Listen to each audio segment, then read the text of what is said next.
Գյուրջան Կասկադ, հասանելի բնակարաններ 65 ամիս մարման ժամկետով։ Շնորհակալ եմ։ Տիկին դատախազ գլխադասային հանձնաժողովում մանրամասն անդրադարձել եք բոլոր թվային տվյալներին եւ բավականին լավ քննարկում ենք ունեցել զեկույցի վերաբերյալ, սակայն այսօր այստեղ ուզում եմ ձեզ հատկապես հարցնել ձեր գնահատականը վերջին 3 տարիների ընթացքում կոռուպցիայի դեմ պայքարի արդյունավետության վերաբերյալ եւ հարցս հետեւյալն է. արդյոք կան էլի որոշ գործիքակազմեր կամ ինստիտուտներ, որ պետք է ներդրվեն այս պայքարն էլ ավելի արդյունավետ դարձնելու համար։ Շնորհակալ եմ Տիկին Ղազարյան, մենք առանձին գլուխ ունենք հաղորդման մեջ կոռուպցիային վերաբերող, վստահ եմ ծանոթացել եք, հասցրել եք ծանոթանալ, բայց ընդհանուր ձեր հարցի հնարավորությունը օգտագործելով նշեմ, որ մենք մի քանի ուղղություններով մեր կարողությունը, ոչ միայն մեր, այլև քննչական մարմինների կարողությունը բարելավելու աշխատանքներ ենք իրականացնում։ Եթե նկատել եք կոռուպցիոն հանցագործությունների զգալի մասում մենք արդեն փողերի լվացման հանցակազմեր ունենք։ Նախկինում փողերի լվացման հանցակազմը չի կիրառվել օրենսդրական ամրագրման պատճառով, բայց այս խնդիրը հաղթահարվեց Վճռաբեկ դատարանի 2 նախադեպային որոշումների հիման վրա եւ մոտեցվեց միջազգային պրակտիկային եւ դրա հիման վրա մենք կարողանում ենք արդեն ամբողջական պարտավոր չենք ամբողջական ապացուցել պրեդիկատը եւ կարողանում ենք արարքի օբյեկտիվ կողմի նկարագրությամբ ցույց տալ փողերի լվացման մեխանիզմը։ Մենք այստեղ 2 մարտահրավեր ունենք, որոնց ուղղությամբ աշխատում ենք։ Առաջինը դա ֆինանսական քննությունն է,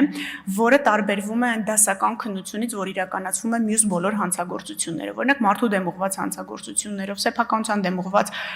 մի մասով հանցագործությունների մենք բանկային գաղտնիքի հետ չենք առնչվում, բայց կոռուպցիոն հանցագործությունների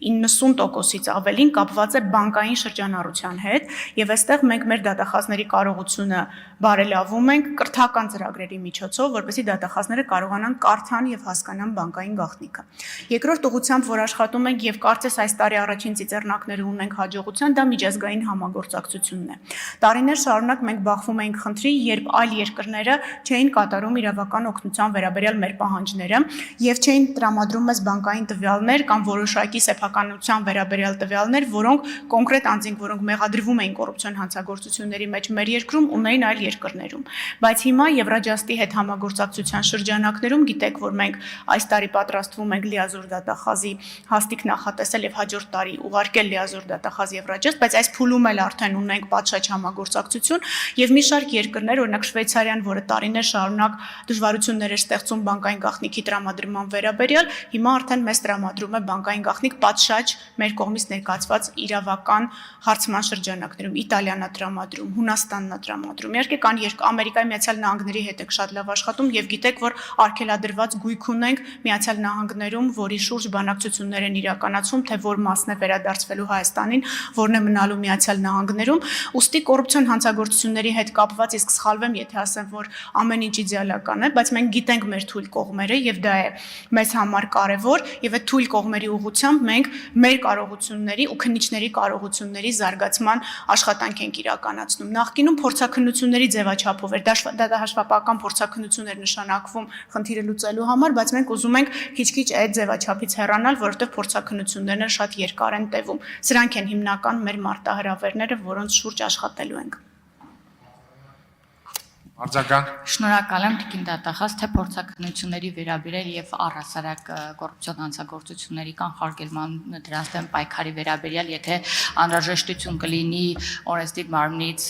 աջակցություն, ես ամբողջությամբ առաջարկում եմ իմ աջակցությունը այս առումով եւ ուզում եի նաեւ, եթե դուք իրավասու եք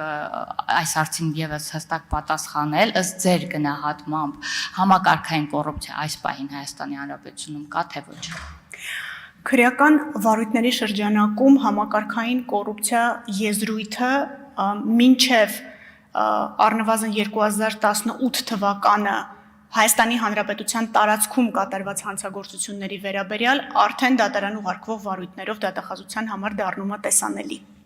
Ինչի եմ նշում մինչև 2018 թվական, ինչի եմ նշում Հայաստանի Հանրապետության տարածքում, որովհետև նույն իրավական օգնության պահանջների շրջանակներում մենք ստանում ենք տեղեկատվություն, որ հետապնդման ներքո գտնվող անձինք այլ երկրներում շարունակում են բանկային գործառնություններ իրականացնել այն գույքերի վերաբերյալ, որոնցով մեր երկրում իրականացվում են քրեական հետապնդումներ եւ մենք ստանում ենք այդ բանկային գործառնությունների վերաբերյալ տվյալները։ Այս պայմանությամբ մենք 18 թվականից հետո Հայաստանի Հանրապետության տարածքում կատարված կոռուպցիոն հանցագործությունների համակարգային բնույթի վերաբերյալ տեղեկատվություն չունենք, չենք տիրապետում,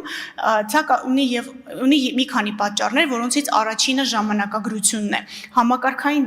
գնահատելու համար կոռուպցիան մեզ պետք է որոշակի ժամանակահատվածում իդենտիֆիկացնել դերակատարներին եւ ցույց տալ դերակատարների միջև կապերը։ Կապերը մենք կարողանում ենք վերհանել։ Ունեք հիմա քննադատում են, ասում են երկայատևում կոռուպցիոն հանցագործությունների քննությունը, բայց դա նախաքննության փուլի համար, եթե դեռ հետապնդում չկա, գիտեք, ժամկետները հետապնդումների դեպքում են, նորմալ է, որովհետև մեզ անհրաժեշտ է ամբողջ ծավալով ուսումնասիրել բոլոր կապերը, որպեսզի մեղադրանք առաջադրելիս մենք այլևս լրացուցիչ դժվարություններ չունենանք։ Սրանով պայմանավորված նաև փոխվել է քննության ձևաչափը, ավարտում եմ, քննության ձևաչափը եւ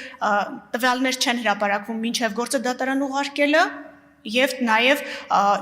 նախաքննությունը մինչեւ ամբողջապես վստահ չի լինում կապերի վերաբերյալ դրա մասով չի հանրայնացնում։